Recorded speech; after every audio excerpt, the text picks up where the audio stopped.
어제 인천의 한 빌라에서 40대 남성이 아래층에 사는 일가족에게 흉기를 휘두르면서 3명이 다쳤습니다. 층간소음으로 몇 달간 갈등이 이어져 아랫집에서 이사를 결심하고 다른 집을 보고 온 날이었다고 합니다. 최선길 기자의 보도입니다. 48살 이모 씨는 석 달 전 인천 남동구의 한 빌라 4층으로 이사를 왔습니다. 이후 층간소음 문제로 3층에 사는 A씨 가족과 갈등이 깊어졌습니다. 그러던 지난 9월 A씨 가족은 경찰에 피해 상황을 신고합니다. 술에 취해 보이는 E씨가 현관 앞에서 마주친 A씨에게 죽여버리고 싶다고 시비를 걸었다. 이후 위층에서 일부러 소음을 냈다. 항의하는 A씨 가족에게 폭언을 쏟아냈다는 내용입니다. 갈등이 점점 깊어지자 A씨 가족은 떠나기로 결심합니다. A씨는 빌라를 관리하는 LH 측에 가구 변경을 요청했습니다. LH 규정에 따라 이웃과의 분쟁 등으로 범죄 피해가 우려될 경우 집을 옮길 수 있기 때문입니다. LH도 A씨 요청을 받아들였고 어제 A씨 가족은 이사가게 될 집까지 보고 왔습니다. 층간소음으로 비용을 넣었는데 내가 혼자서는 잘 안 되니까 같이 해달라. 이러려고 얘기를 저한테 하셨어요. 하지만 집을 보고 온 바로 그날 A씨 가족은 E씨에게 끔찍한 일을 당하고 말았습니다. E씨는 A씨 집 현관문을 두드리며 행패를 부리다 불안감을 조성한 혐의로 경찰에 출석 통보를 받았는데 4시간 뒤 다시 아래층을 찾아 마구 흉기를 휘두른 겁니다. 갑자기 사람 살려 하고 뭐 그냥 그 딸인가 뭐야 막 치쳐 내려갔는데 내가 기절을 했다니까 놀라가지고 아주 그때 보니까 막 피가 뚝뚝 떨어져 있어. A씨와 딸은 얼굴과 손 등을 다쳤고 아내는 목 부위를 다쳐 아직 의식을 찾지 못하고 있습니다. 경찰은 E씨에 대해 살인미수 혐의로 구속영장을 신청했습니다. SBS 최선길입니다. 무겁고 어려운 취재 끝에 이렇게 인상을 또 든든한 동료들과 같이 나눌 수 있게 해서 정말 감사드리고요. 사실 부끄러운 이야기지만 저는 처음에 이제 기자 생활을 시작을 할 때 제가 현장에서 활약하고 TV에 나오고 이런 모습만 상상을 했지 참 사람이 이렇게 쉽게 많이 죽는구나라는 걸 뒤늦게 알게 됐습니다. 그리고 또 그 소중한 가족을 잃는 그 슬픔의 최전선에서 가장 가깝게 다가가서 취재하는 것도 제 업이구나라는 걸 사실 뒤늦게 알게 되어서 하나를 할수록 정말 쉽지 않은 일이구나 느끼는데 한정희 기자나 최선길 기자도 공감을 하겠지만 이번 취재 같은 경우에는 저희가 단순히 기사를 쓰고 보도를 하는 것보다 피해자 입장에서도 전반적인 뭐 사건 처리 과정이나 그 이후 공론화 부분에서 도움을 많이 드리려고 했던 취재였던 것 같아요. 그래서 더 의미가 있었던 것 같고요. 취재하면서 가장 답답했던 거는 수사기관이 이렇게 얘기하는 거였습니다. 우리는 매뉴얼을 지켰다.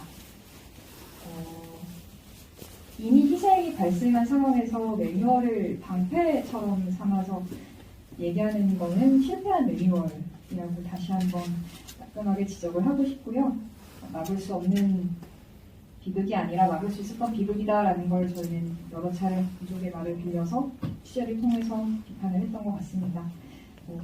축하 자리 빛내준 김정인 선배, 다은 씨, 용우 선배 감사드리고 앞으로도 좋은 기사 쓰면서 열심히 활동하도록 하겠습니다. 감사합니다.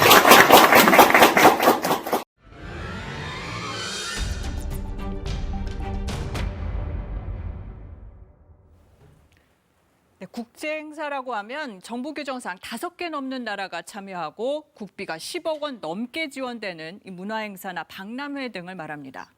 이 코로나 여파에도 전국 지방자치단체들은 다양한 주제로 국제 행사를 엽니다.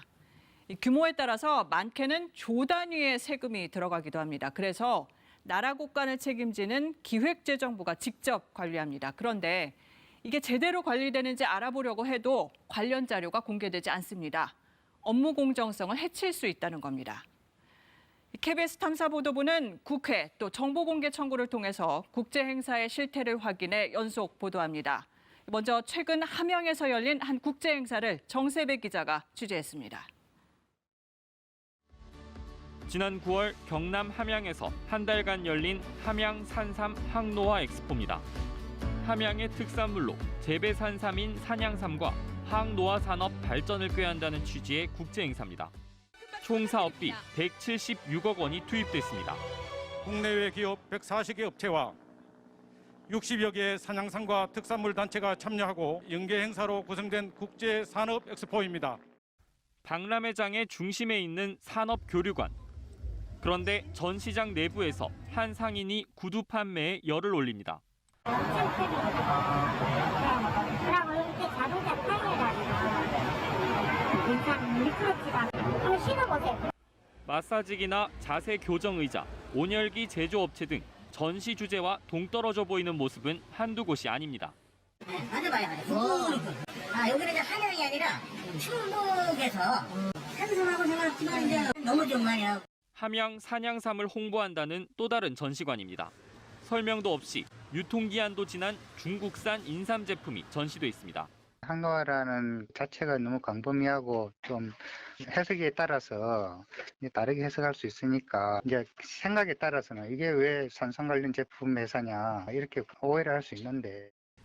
전시관 밖 체험 공간에는 돈을 내고 철갑상어를 만지거나 승마 체험장 정도로 꾸며놨습니다. 행사 기간 동안에는 가수 57명이 초청되기도 했습니다. 인구 3만 8천 명인 함양군에서 열린 이 행사는 그러나 지역 축제가 아니라 공식적으로는 국제산업박람회입니다. 3년 전 기획재정부가 국제 행사로 승인을 내줬고 총 사업비에 국비도 45억 원이 투입됐습니다. KBS 뉴스 정수배입니다. 그래서 많은 국제 행사들이 열리는데요. 사실 거기에 대해서 그 행사 하나하나만 조금 주목하기보다 저희는 이번에 그 행사의 이면에 있던 이런 행사들이 어떻게 개최될 수 있었을까 이런 부분에 대해서 조금 주목을 했었습니다. 근데 사실 정보공개 청구를 그동안 기자 생활을 하는 동안 여러 번 해왔지만 사실 이번만큼 힘들었던 적이 없었어요. 그러니까 기재부가 너무 자료를 안 줘서 저희가 행정 심판까지 갈 정도로 자료에 대한 좀 거부감이 컸고, 근데 결과적으로는 국회의 도움을 받고 저희가 또 다른 루트를 통해서 자료를 모아서 의미 있는 보도를 할 수 있었던 것 같습니다. 앞으로도 방식에 구애받지 않고 저희가 또 취재해서 감춰져 있는 문제점들을 좀 더 잘 발굴할 수 있고 또 이걸 꼼꼼하게 또 심층적으로 고발할 수 있는 보도물들을 더 많이 만들 수 있도록 노력하겠습니다. 좋은 사항 주셔서 너무 감사합니다. 감사합니다.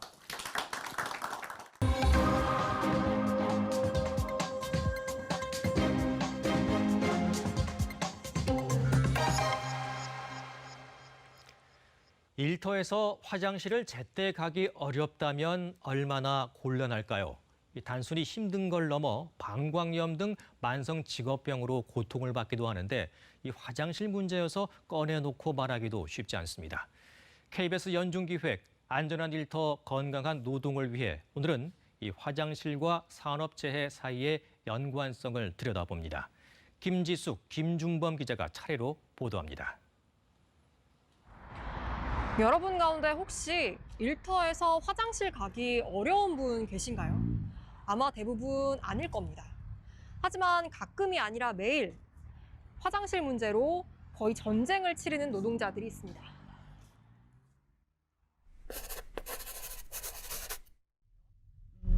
보통 하루에 한 15가구 정도 가고요. 23년 차 학습지 교사 유득규 씨. 하루 종일 말을 하지만 물 마시는 건 금물입니다. 학생 집에서 준비한 음료수도 마시지 않습니다. 화장실 때문입니다. 왜 그대로 가지고 나오셨어요? 지금 마시면 이제 다음 수업에 화장실 문제도 있고 해서. 방문 가정에 화장실이 있지만 정말 급한 경우가 아니면 참는다고 합니다. 화장실을 쓰면 민원이 들어오는 경우가 있기 때문입니다. 보이는 게 좀 꺼려하는 부분이 있잖아요. 그래서 그런 부분들은 이제 어머님들도 꺼려하시는 부분이. 유득규 씨의 하루 일과를 보면 오후 2시부터 밤 10시까지 일하면서 화장실엔 거의 못 갑니다. 화장실을 참으면서 앓기 시작한 방광염은 만성이 됐고 2달에 한 번은 병원을 찾아야 합니다. 왜 참냐, 소변을 봐라라고 얘기를 하지만 사실 그거는 의사 선생님 말씀이고 우리의 생활 패턴은 그게 안 되니까. 이 때문에 업무 구역이 정해지면 유 씨가 가장 먼저 하는 일은 공중 화장실 위치 파악이 됐습니다.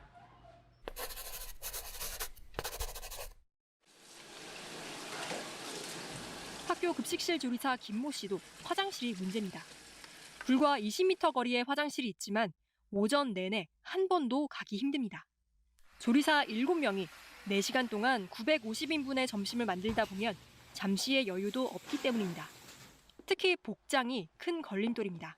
화장실이 바로 근처에 있는데 잠깐 다녀오는 게 이렇게 힘든 일인가요? 여러 가지를 많이 입고 있다 보니까 그게 번거로운 거지. 면장갑 끼고 팔토시 끼고 고무장갑 끼고 앞치마하고 장화 신은. 심지어 출근 전날은 저녁 식사량을 줄이기도 합니다.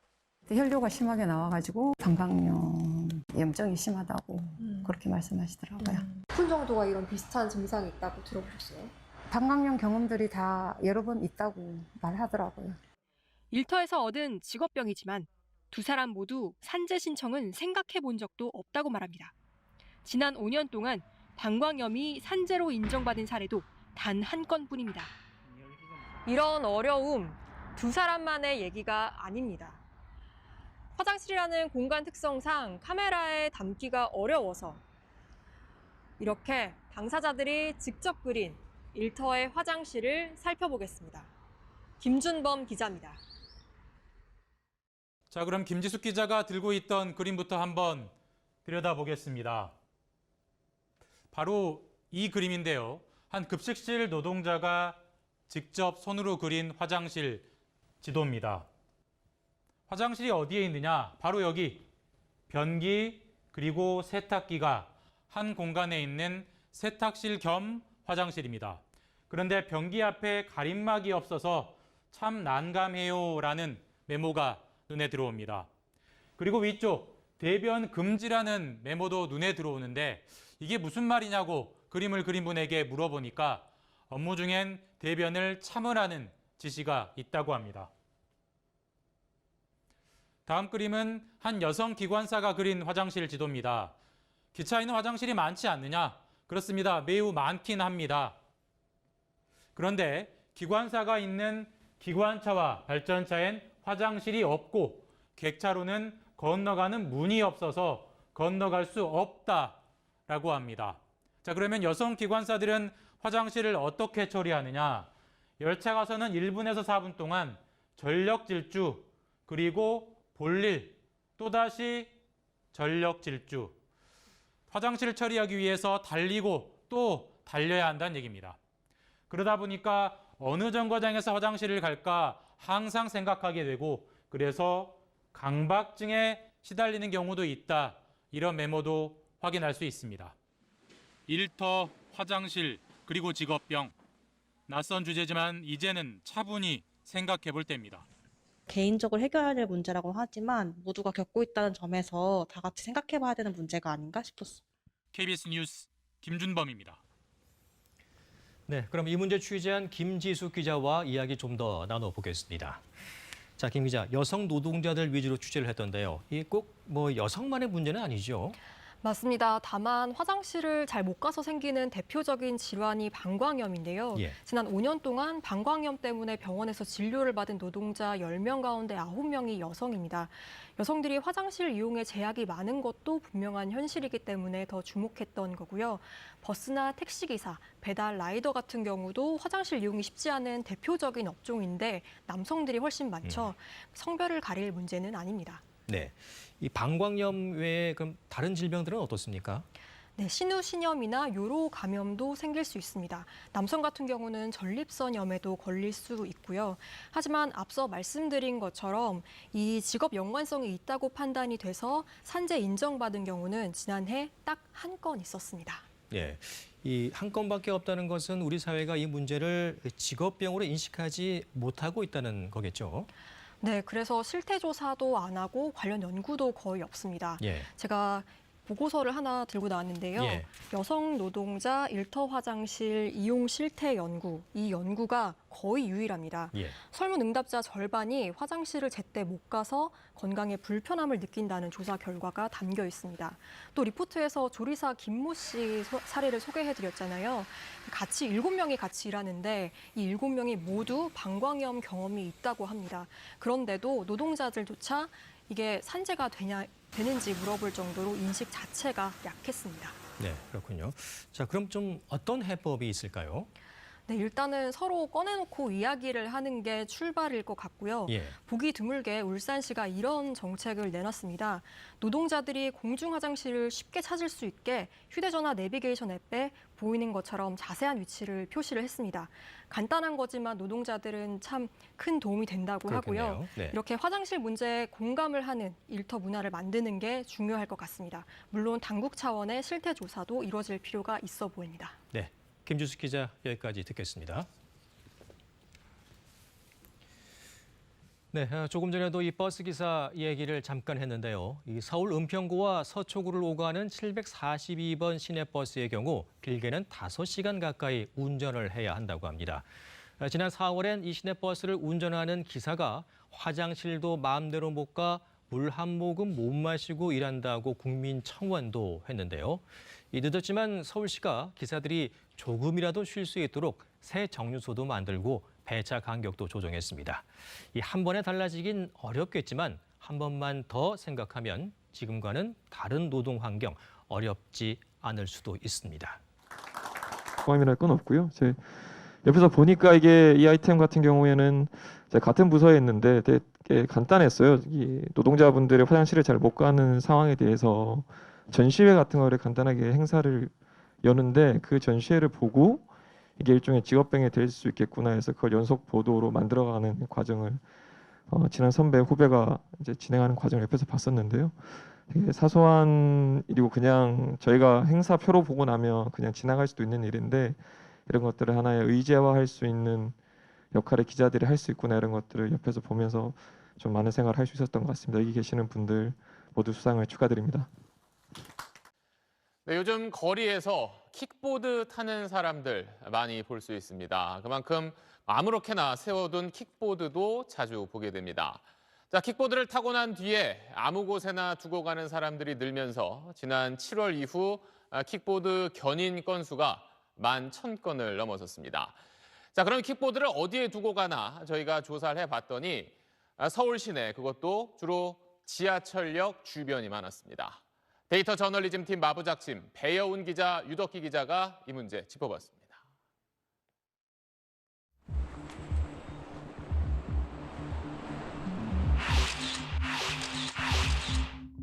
이런 킥보드 불법 주차는 보행자들에게 실제로 큰 위험이 됩니다.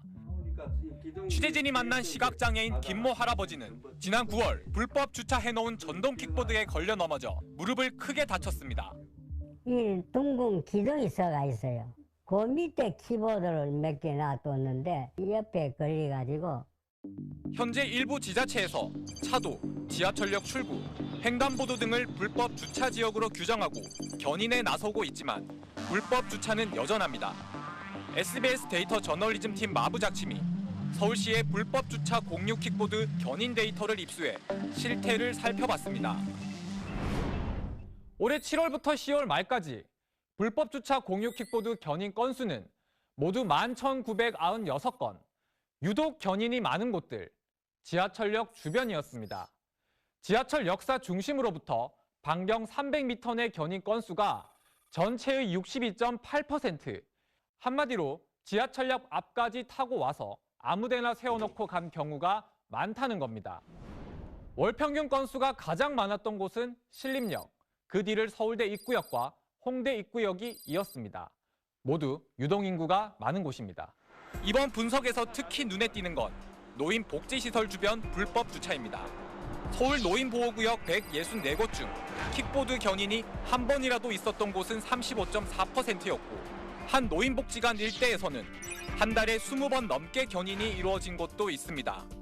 보행 약자인 노인 안전을 위해 노인복지시설 주변 300m는 킥보드 주차 금지 구역입니다. 불법으로 정차되어 있는 전동 킥보드가 좀 많을 때는 이용하시는데 무척 이제 불편하시고. 전동 킥보드 불법 주차를 막기 위해선 먼저 전동 킥보드를 위한 이런 주차 공간 확보가 필요합니다. 큰 면적이 필요 없어요. 사각지대. 그런 데는 쓸모없는 땅들 있죠. 빌리는 사람도 거기다만 집어넣으면 된다. 수도권의 경우 공유 킥보드 대수를 놓고 논란도 있습니다.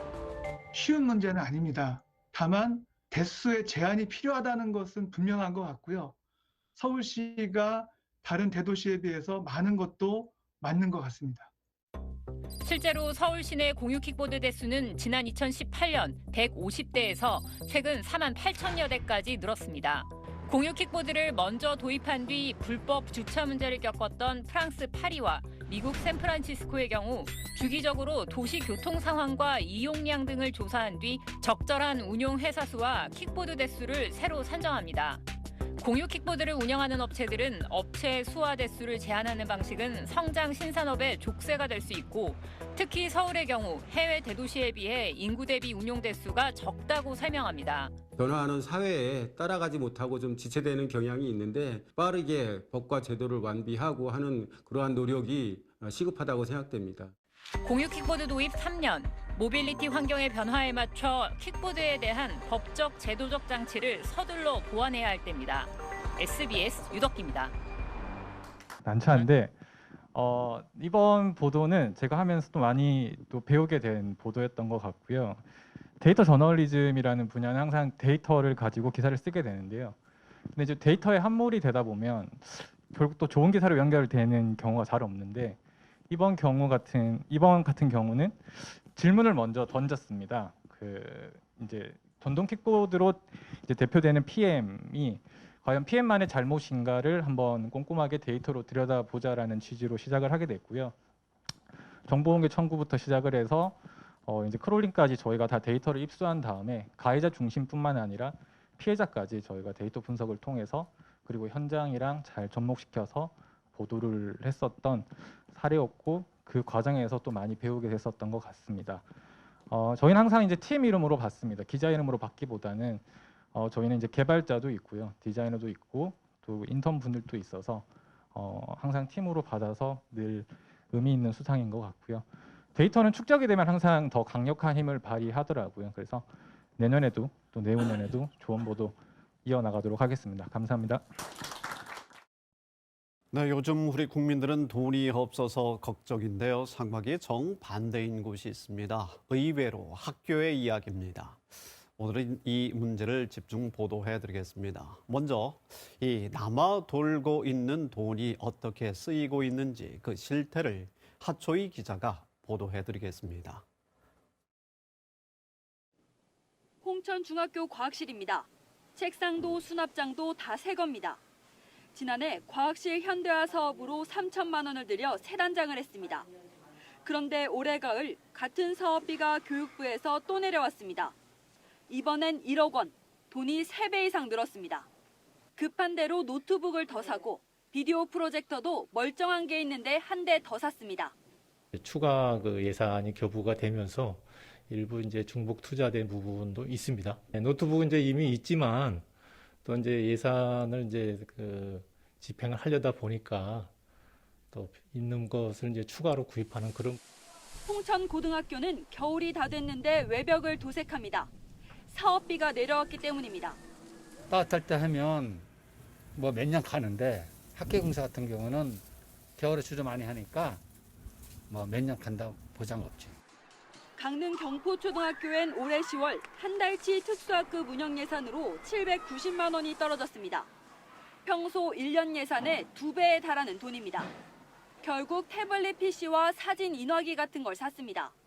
이거 한 달 걸리면 나오는데 어디서 너무 해야 되고 실제 학생들 밤에 15,000원 되는 또 시간도 많이 걸리고. 강릉의 강동초등학교 현관은 택배가 쌓여 있습니다. 방탄소년단 굿즈, 보드게임 용품이라고 적혀 있습니다. 이번 2차 추경 활용 중이신 사항에 대해서 취재를 하고 있어서 거절하겠습니다. 나와주세요. 할 말 없습니다. 이 밖에도 수백만 원씩 들여 에어바운스를 빌려 쓰기도 하고 소형 카메라나 방석을 수십 수백 개씩 사들인 학교도 있습니다. 도교육청에서 소화하기 힘든 예산을 학교로 밀어낸다라는 느낌이 있고요. 예산을 급하게 사용을 하느라 예산 집행과 업무 부담에. 강원도 내 학교와 유치원에 올해 가을 배정된 예산은 한 곳당 2억 7천만 원 정도. 계획도 없이 갑작스레 쓰기엔 너무 많다는 현장의 목소리가 이어지고 있습니다. KBS 뉴스 하추입니다. 먼저 이번에 이렇게 큰 상을 주신 방송기자연합회와 한국방송학회 감사한 말씀을 드리고요. 사실 코로나 발생하면서 작년 올해 경제가 좀 많이 어려움을 겪고 있는데 사실 올해 종부세 등등 해서 세금이 많이 거치고 있는데 사실 우리 국민들이 모르는 사이에 많은 곳에 큰 돈이 좀 엉뚱하게 쓰이고 있다는 얘기를 저희가 듣고 취재를 해봤는데요. 예를 들면은 강원도 근무하고 있는데 강원도 교육감은 그 집무실에 여기 이게 뭐라 그러지? 조이하고 올라가는 거? 블라인드를 설치했는데 2천만 원짜리를 설치를 했어요. 부교육감도 마찬가지고요. 일선학교 같은 경우는 예를 들면 요런 이렇게 이런 게 있다 치면은 다 철거하고 다시 만들고 그러면서 3,400억을 써야 되는 그런 상황이 왔는데 이 정부에서는 어떻게 협박을 하냐면은 너네 이거 다 안 쓰면은 내년 예산 지원 줄이겠다. 일선학교에서는 그러면 이거 다 새로 설치하면서 예산을 저희가 보기에도 황당하게 막 쓰고 있는 거예요. 근데 교육청에서 뭐라 하냐면 저희한테 이렇게 항변을 합니다. 왜 우리한테만 그러냐? 다른 데 다 마찬가지인데.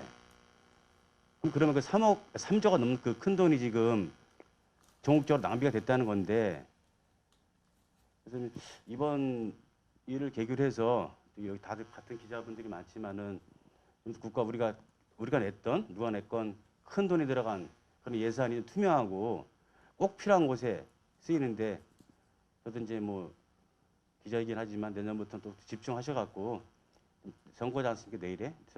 내년이 선거니까 아마 선심성 이런 돈들이 많이 더 나올 거예요. 그래서 저희가 취재를 잘 하셔갖고 뭐 선거랑 관계가 없긴 하지만 국민들이 좋은 판단할 수 있는 그런 언론의 역할을 했으면 좋겠습니다. 감사합니다.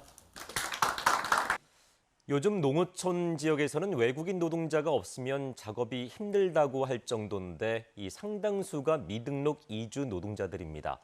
불법 체류자로 불리는 이들을 한 명이라도 더 확보하기 위해서 농어촌 지역에서는 그야말로 인력 전쟁이 벌어지고 있는데요. 농어촌 지역의 인력 전쟁과 이주 노동자의 인권 침해 실태, 또 이를 방관하는 정부의 정책을 고발합니다. 최혜진 기자입니다. 농지 위에 비닐하우스 2개 동이 설치돼 있습니다. 농업법인 간판까지 내걸었지만 농산물은 없고 틈새로 가건물과 술상자가 보입니다. 이 안에 50명이 있는 겁니다. 금박이랑 청구를 빨래 맥주 있고 다 이걸 타고 이제 다니는 거죠.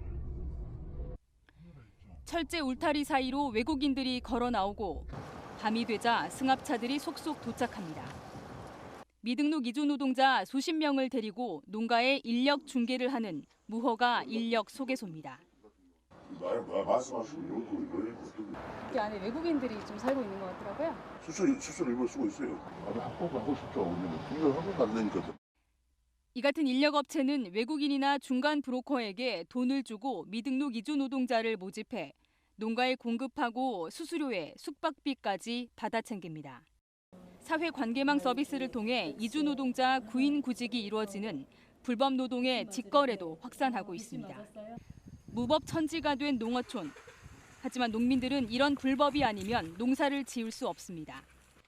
실제 한 조사 결과 작물 재배업 농가의 91%가 미등록 이주 노동자를 고용하는 것으로 나타났습니다. 농민들 반발 때문에도 못하죠. 지금 단속을. 이들이 다 없어지면 농사 자체가 안 되니까. 인건비는 하루에도 몇만 원씩 올라 수확철이면 인력업체가 부르는 게 값이고 이마저도 구하기가 힘듭니다. 오늘 20명 오라 내일 12명 왔잖아요. 지금 17만 원까지 오른다고 지금 예상하고 있어요. 그냥 수확 안 해보려고. 최근에는 취업비자로 일하는 합법 이주 노동자들마저 농어촌을 이탈하고 있습니다. 근로 환경이 더 낮고 돈을 더 주는 제조업으로 가기 위해서 불법을 선택하는 겁니다. 이 미나리 단지에서도 합법 이주 노동자 3분의 2가 사라졌습니다. 가보니까 애기들 너희가 이탈해보고 이제 둘이 저희만 있는 거요. 오메 엄두도 안 나대 이제 미나리는 나야 되지 그냥 환장했어. 바다에서는 이탈한 이주 노동자를 뺏고 빼앗기는 상황까지 벌어졌습니다. 조기투망 이쪽으로 돈을 많이 주면서 데리고 가버리니까 가네들을 전화 통화해가지고 더블로 주겠다 이렇게 해서. 외국인 고용에 독점적 알선책인 정부는 그러나 이런 상황을 방치하고 있습니다. 농업 이주 노동자들은 각종 노동관계법조차 적용받지 못한 채 차별받고 있습니다. 정부가 더 이상 핑계를 대서는 안 되죠. 조금 더 돈 더 주는 나라, 조금 더 인권의 어떤 그 보장이 되는 나라로 다 가거든요. 이미 전 세계적으로 그 이주 노동자들을 두고 경쟁이 심화돼 있어요. 선진국들은. 인력 전쟁의 해법 찾기, 더 늦춰서는 안 되는 이유입니다. KBS 뉴스 최진입니다. 농사를 지을 수 없고 조업을 할 수 없는 상황이고 또 그 안에서 많은 이주 노동자들이 인권 침해에 시달리고 있는 상황인데 그 목소리가 그 어디에도 잘 전달되지 않고 있는 상황이더라고요. 그래서 그런 부분 좀 잘 전달하는 게 우리의 역할이겠다 하는 마음으로 좀 진심을 가지고 하려고 많이 노력을 했었는데 일단 상을 좀 받게 돼서 감사하다는 생각이 들기도 하고요. 특히 이제 이번 아이템 가장 어려웠던 점이 그동안 이주노동의 문제는 인대 기사들이 많이 나오다 보니까 사장님 나빠요라는 프레임이 많이 갇혀 있었던 것 같습니다. 잘 가닿지 않았었는데 이번 다큐만큼은 그렇게 하지 말자.